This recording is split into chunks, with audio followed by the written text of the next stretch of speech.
you're standing and warmed by the fire, is faith something real, or is it desire? When shadows and soldiers start filling the street, will courage prevail, or will it retreat? Would you still confess to the Lord's holy name? Is speaking men chains of sorrow or shame? Is your cross too heavy if they come for you? What would you say? Do you know what you do?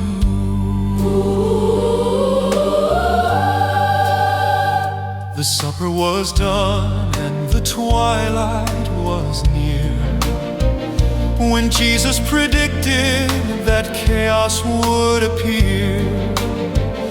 He looked upon Peter and told him that night that fear would extinguish his spiritual light.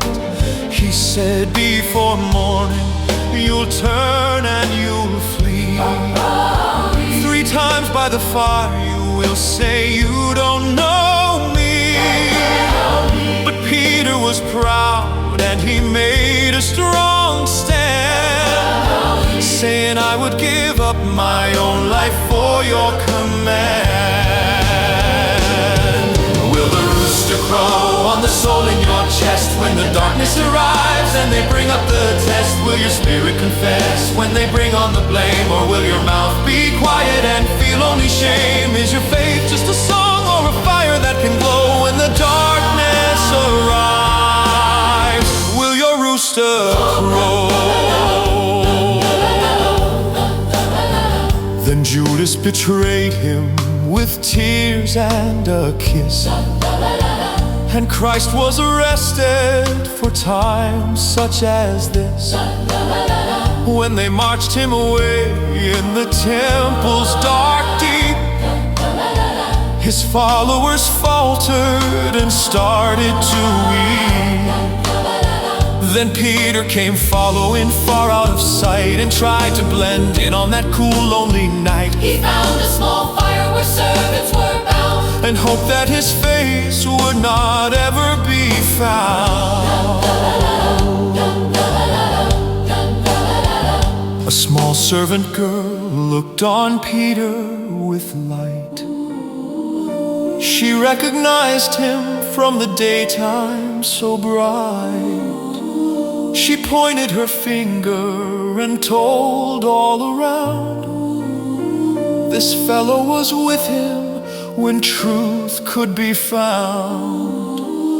A Roman nearby turned with eyes that were cold, confirming the story the maiden had told. But Peter recoiled with a nervous, sharp breath and said, I don't know him, I'm just here till death. He left from the fire to try and escape. The shadows took form and the trouble took shape, for other men saw him and heard his deep voice and said, by your accent you leave us no choice. They swore he was Galilean, it's true, but Peter gave oaths and then cursing came through. He shouted out loud to the temple's grim wall, I tell you I don't know the man, not at all. While Peter was screaming his final dark lie, they marched Jesus past with a tear in his eye. The Savior was beaten, in chains and alone, but he turned and shared silence with eyes of his own.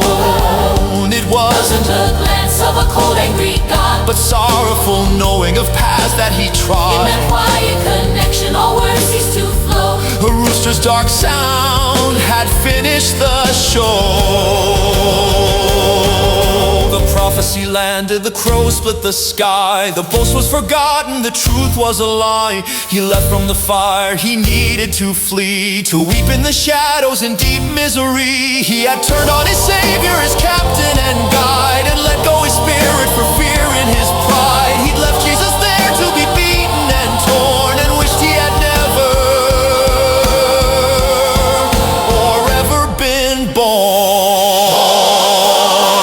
Will the rooster crow on the soul in your chest when the darkness arrives and they bring up the test? Will your spirit confess when they bring on the blame, or will your mouth be quiet and feel only shame? Is your faith just a song or a fire that can glow when the darkness arrives?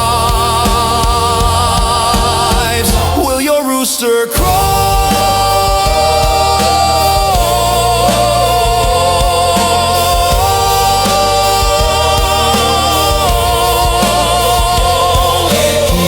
Bitter tears till the light did arrive, but sorrow's a force that will keep you alive. The Savior forgave him on Easter's fair morn, and Peter was risen and truly born.